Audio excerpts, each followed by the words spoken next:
matapitu acariyaja yadimitaja sabra. Today is the Friday, 23rd February 2018. We all come together to build goodness or to cultivate that which is skillful. You let go of evil, cultivate that which is good and skillful, and purify your mind. We are approaching the 15th day of the third month that we call Magha Puja. This is the day that the Buddha gave the Ovada Patimokkha to 1,250 Arahant monks.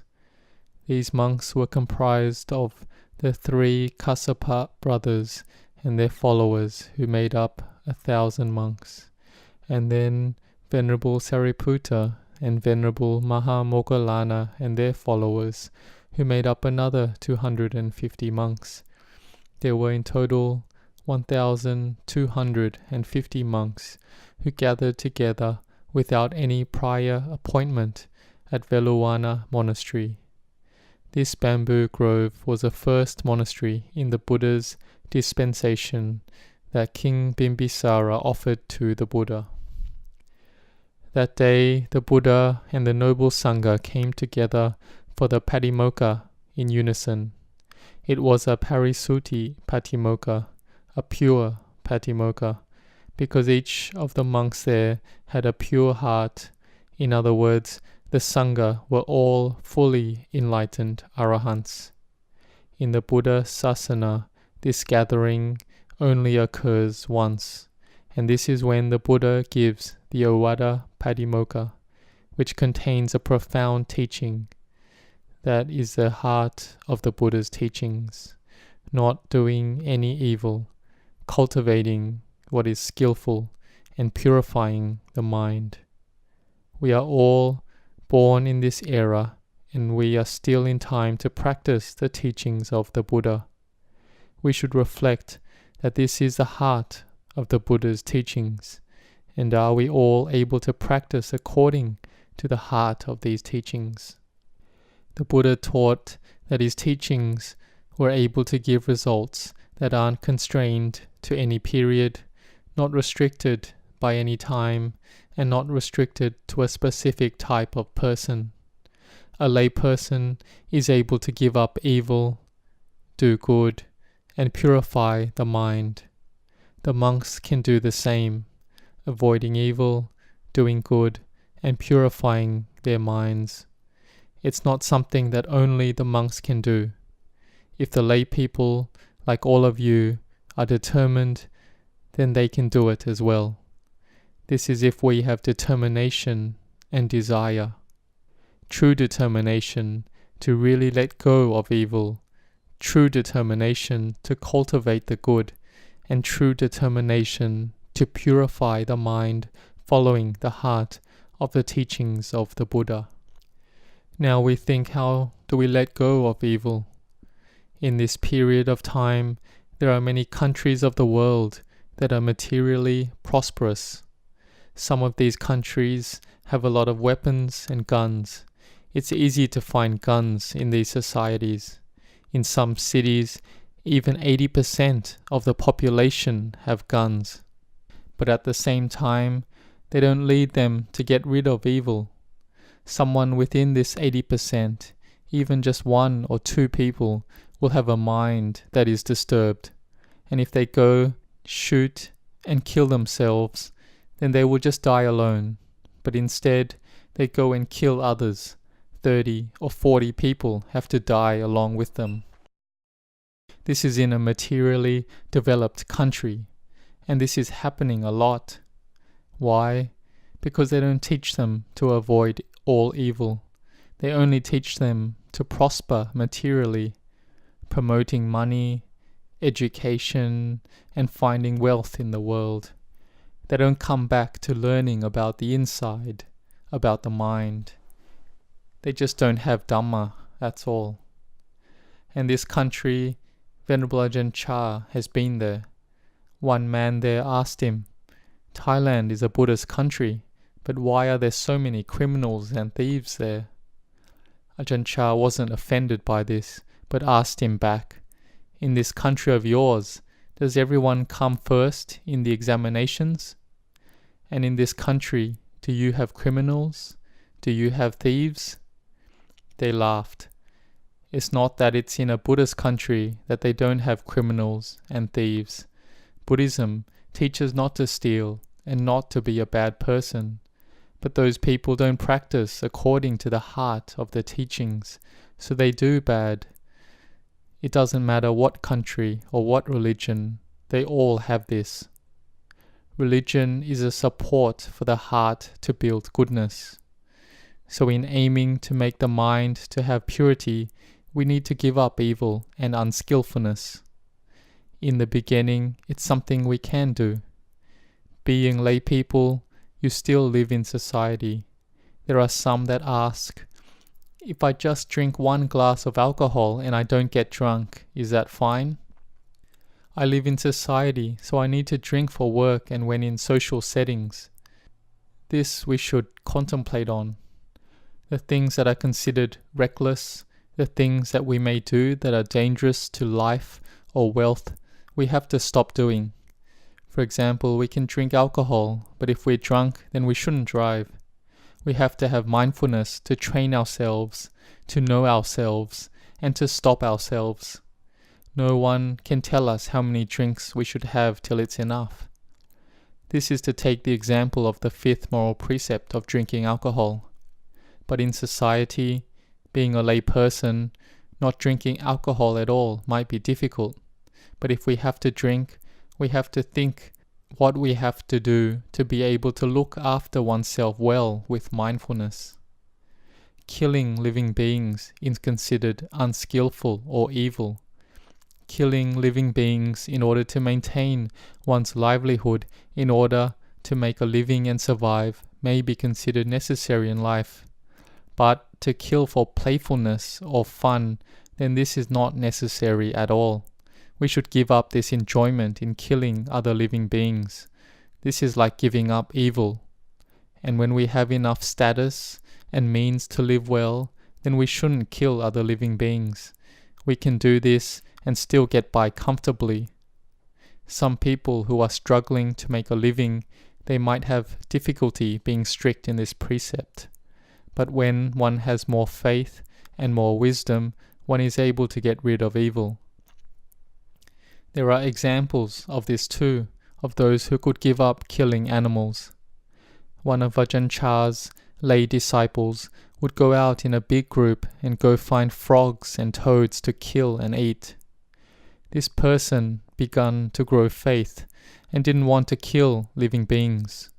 He didn't want to kill frogs as he had begun to feel sorry for the frogs. He didn't want to kill them anymore. So what did he do? He just broke their legs, but didn't kill the frogs. Later, he thought about this more and more, and in the end, he felt deeply sorry for them. Then he went with his group as usual. They all captured the frogs, and then he let them all go. He got criticized and blamed, but he was determined not to kill anymore. It took a long time till he could do it. He trained and listened to Dhamma from our teacher Ajahn Chah, and in the end, slowly, he could let go of evil and cultivated goodness. Venerable Ajahn Chah also told another story. There was one person who owned 1 parcel of land, and they sprayed pesticides to kill the insects that would harm their rice crop. But the next parcel of land, the owner had Sila Dhamma, an upright morality, and wouldn't spray any pesticides. In the end, the one who didn't spray any pesticides made more profit and became more prosperous. It's really amazing the power of Sila Dhamma. If the heart is able to get to that level, then it can do it. So this letting go of evil, we try to do, bit by bit, and more, slowly contemplate and train little by little, and in the end, we will be able to do it. In the past, we may have been deceitful, may have cheated, maybe working in stores and cheated the time we worked, or taken the money of the company to be ours, or whatever different methods that came from our greed, this want to get more for ourselves. The Buddha taught us to rid of this sense of self. We aren't able to give it all up at once in the beginning. Having sila can come from understanding about giving dana or offerings. If we do more dana, then we may think, why do we have to steal from our greed then? When we gain, we have to practice dana or giving in order to give up greed. We don't just practice giving and making merit in order to get a big heavenly mansion, or wanting to just offer 100 baht and want to get a big heavenly mansion. That is just greed. According to the heart of Dhamma, the reality of giving is to give up greed in the heart. When we give up greed, then the mind is pure. This has much greater benefits for us. We have Sila Dhamma. This is the highest wealth, the highest wealth. It won't disappear and we won't go poor.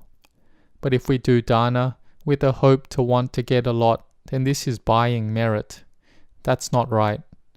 When we practice generosity often, we don't have greed and our mind develops. Then we don't want to take the money of others to be ours. This is the foundation of someone with sila or morality. There is spiritual growth and prosperity to a higher level. In the end, we determine to give up evil of speech and actions.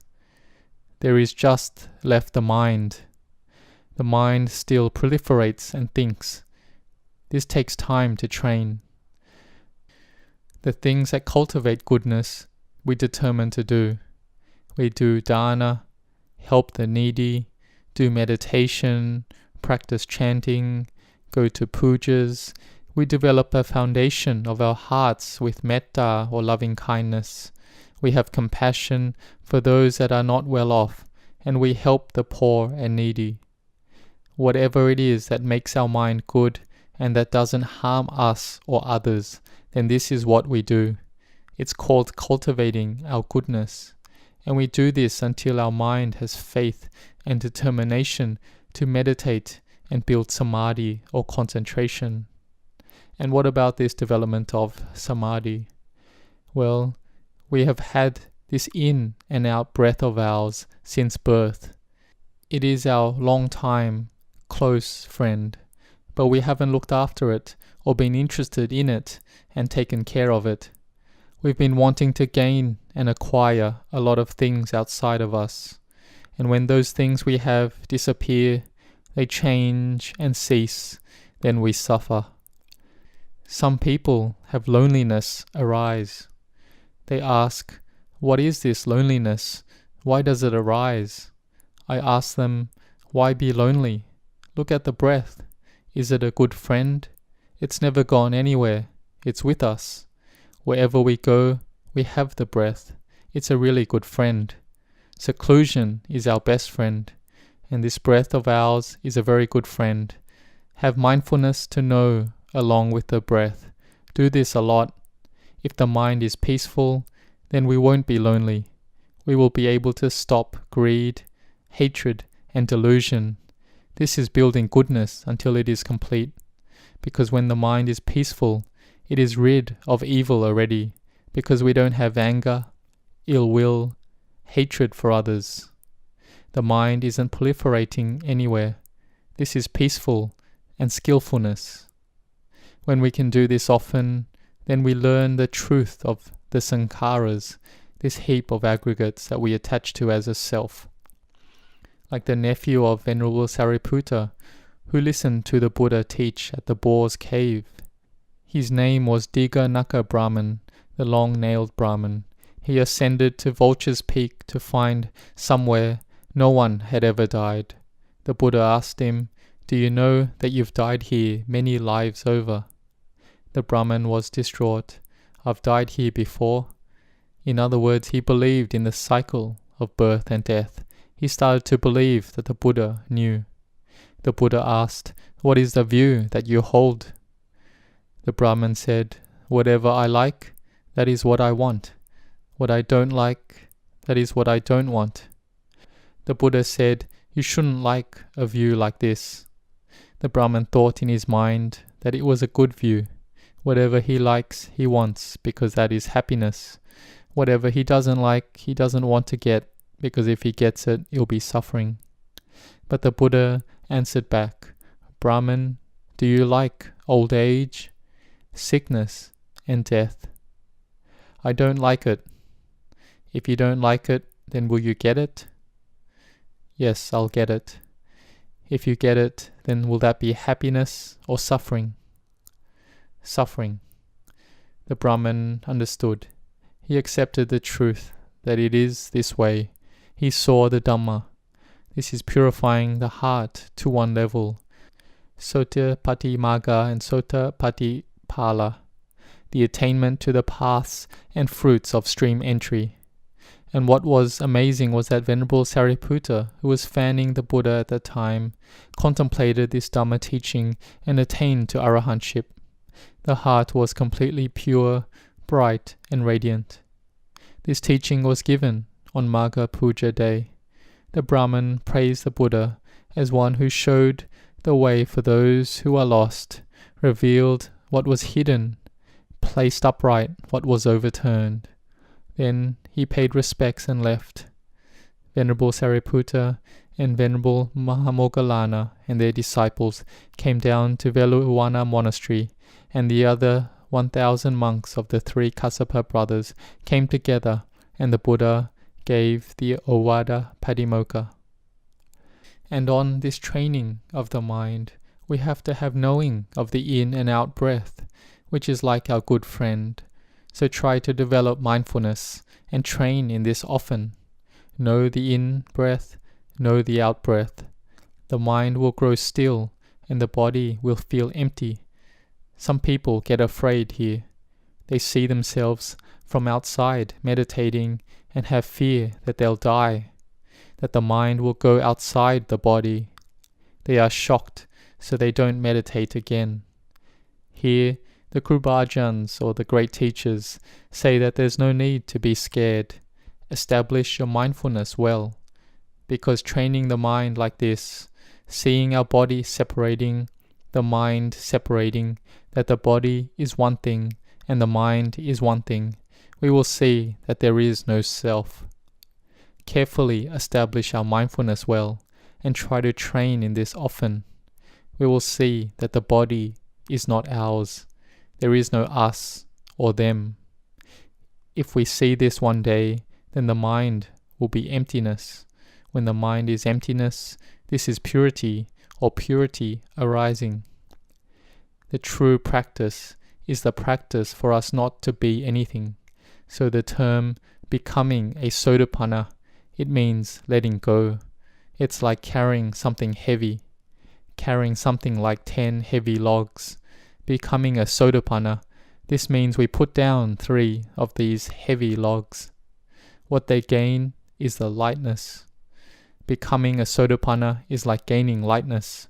If we put it all down, it's like having nothing. It's not heavy. This is attaining to becoming an arahant. It's not that we get and gain and carry more and more, that we become this or that. It's about getting rid of and putting things down, till we don't become anything at all. We practice till we don't want anything more. We don't want to be anything. We want to give up the things that we are right now, because what we are already is heavy. The Buddha taught this, so may you follow this path.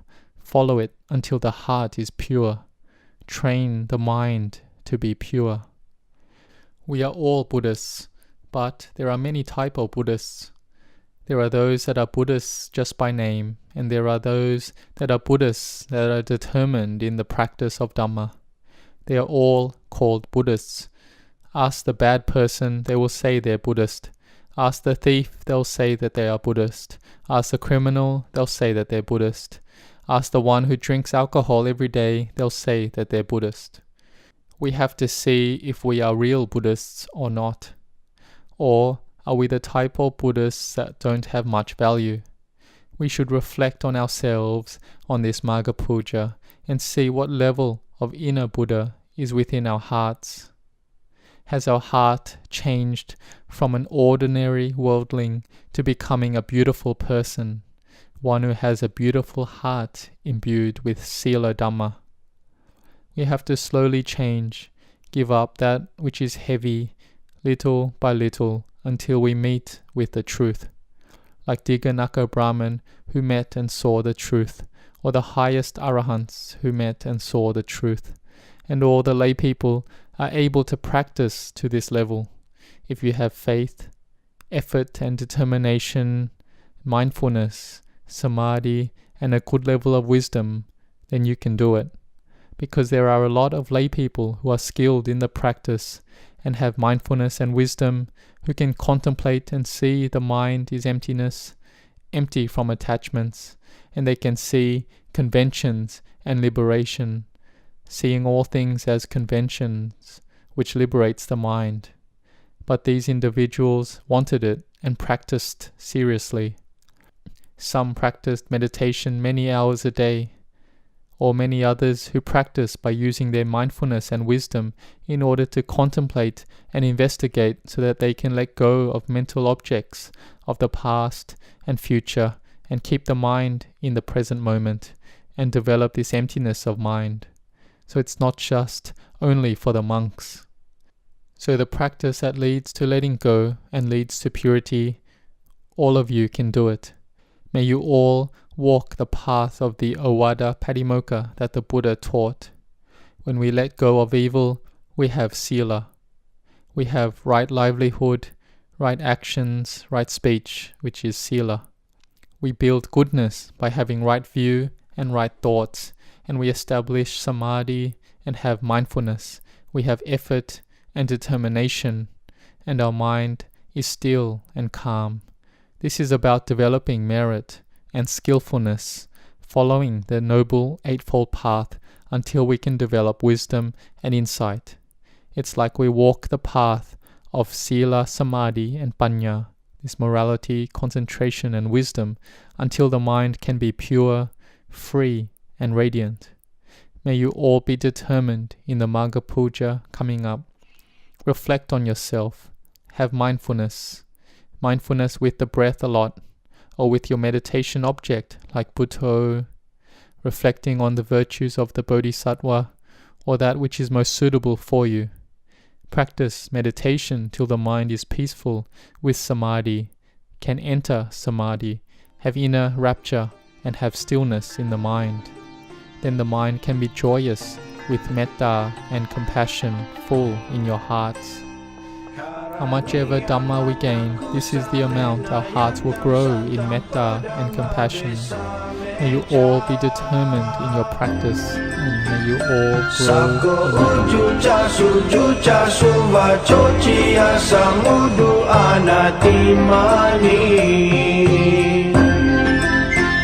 Santo sakoja subaroja apaki joja salahu kavuti Santindriyo jani